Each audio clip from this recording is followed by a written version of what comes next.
ஒரு அழகான தோட்டத்தில் வண்ண வண்ண பட்டாம்பூச்சிகள் நிறைய பறந்துட்டு இருந்துச்சு. அதில் ஒரு பட்டாம்பூச்சி மட்டும் அது ரொம்ப அழகாக இருக்குன்னு கர்வத்தோடு இருந்துச்சு. அந்த தோட்டத்தில் ஒரு காகமும் இருந்துச்சு. அது ரொம்ப நல்ல காகம். அதுக்கிட்ட இந்த பட்டாம்பூச்சி போய், ஏய் காகமே, நான் எவ்வளோ அழகாக இருக்கேன் பார்த்தியா? எனக்கு எவ்வளோ வண்ண வண்ண நிறங்களோட சிறகுகள் இருக்குது. நீ பாரு, உனக்கு எந்த வண்ணமும் இல்லை, முழுசாக கருப்பாக இருக்க, நல்லாவே இல்லை பார்க்க அப்படின்னு சொன்னுச்சு அந்த பட்டாம்பூச்சி. இதை கேட்ட அந்த காகம் ரொம்ப வருத்தமாயிடுச்சு. அது ரொம்ப சோகமாக பறந்து போயிடுச்சு. ஆனால் அந்த பட்டாம்பூச்சிக்கிட்ட எதுவுமே பேசலை.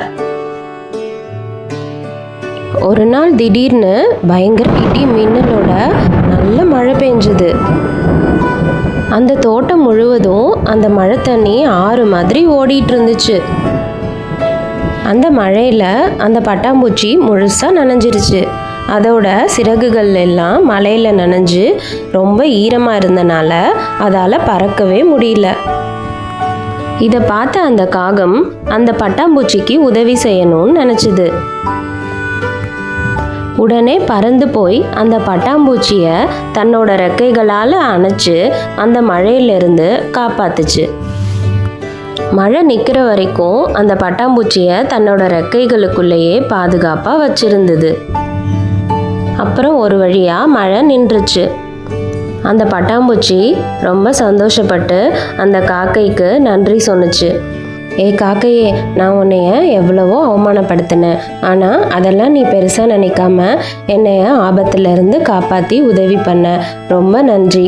நம்ம இனிமே நண்பர்களாக இருக்கலாம் அப்படின்னு அந்த பட்டாம்பூச்சி சொன்னுச்சு. அதுக்கப்புறம் அந்த பட்டாம்பூச்சியும் காகமும் நல்ல நண்பர்களாக இருந்தாங்க.